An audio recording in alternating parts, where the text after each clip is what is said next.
le Rwanda a une stratégie. La première, c'est de détruire le capital humain. Parce que le capital humain, c'est un facteur de production. Et comme vous le voyez, nous avons autour de 7 millions d'habitants qui sont déplacés. Pour vous en rendre compte, 7 millions de personnes, c'est l'équivalent de la population du Lesotho, du Botswana et du Togo. Donc vous prenez tous les Congo-Brazzaville, voilà l'ensemble des déplacés du Nord Kivu. Donc le Rwanda a eu pour premier objectif de détruire ce capital-là qui est un facteur de production. Mais pourquoi? Parce qu'effectivement, comme a dit la société civile, le Rwanda a 10 millions d'habitants et le marché le plus sûr, c'est la République démocratique du Congo.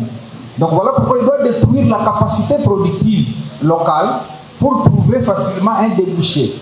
Ça, c'est le premier élément. Deuxième élément, c'est le secteur minier qui fait l'objet de plusieurs rapports.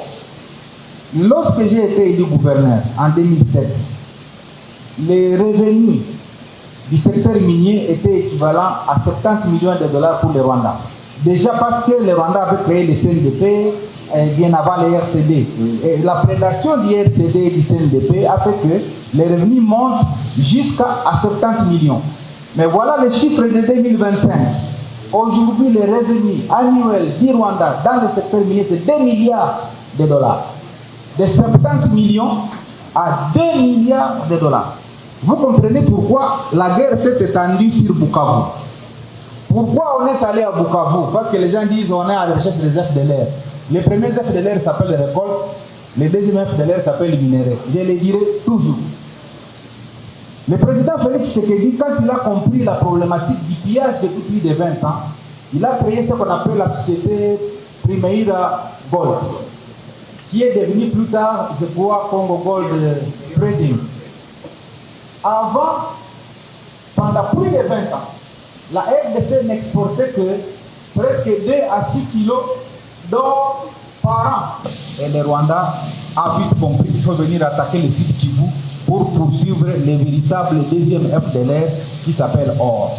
Donc à chaque fois que vous entendrez parler de FDLR, ne pensez pas aux humains, pensez plutôt, premièrement, aux récoltes qu'on peut suivre, deuxièmement, aux minéraux qu'on peut suivre. C'est la raison pour laquelle les revenus annuels du Rwanda ont explosé. Et je peux vous dire que j'ai consulté toutes les statistiques de la Banque centrale rwandaise. Depuis le mois de mai 2025, ils ne publient plus. Et donc, ils ont cessé de publier les statistiques de leur production minière parce que tout simplement, c'est tellement scandaleux qu'il n'y a pas autant de gisements miniers au Rwanda parce que les minerais ne se multiplient pas. Merci. Je voudrais donc renforcer ce qu'a dit la société civile pour dire que le peuple congolais doit accompagner la vision aujourd'hui qui est celle de sortir tous ces prédateurs de cet espace pour revenir aux fondamentaux qui sont naturellement de renforcer l'économie de la partie de la RDC. Je prends le risque de dire que ça c'est la dernière rébellion en République démocratique du Congo. Je prends ce risque. Au regard de ce que je vois, c'est que le gouvernement conduit par son Excellence Madame ici présente, ce que c'est en train de faire, ce que le président est en train de faire, je prends donc ce risque. Pourquoi? 2 réponses majeures. La première, elle est diplomatique. On est en train de couper toutes les branches sur lesquelles s'appuyait le Rwanda. On a signé l'accord que vous avez suivi à Washington.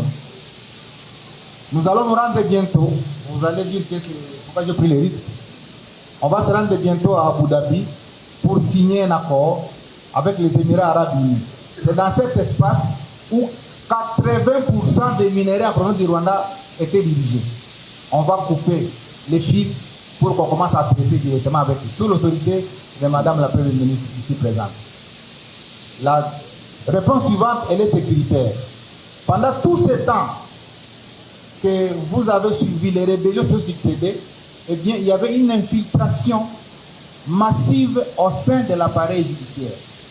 Et ce gouvernement ici est en train de faire un nettoyage systématique pour extirper de l'appareil sécuritaire toutes ces patates pourries qui en fait contaminaient le reste de l'appareil et nous amenaient à des échecs sur une période de 20 ans. Et donc le risque que je prends, il est appuyé par cet argumentaire que je voudrais partager avec la population de Goma, de Butembo, de Beni, de Bukavu, de Uvira, que c'est la rébellion. Et je vous prends en témoin, vous tous, Julien Paluku a dit, en présence de la Première ministre, je pense que vous me donnerez raison dans les heures qui suivent.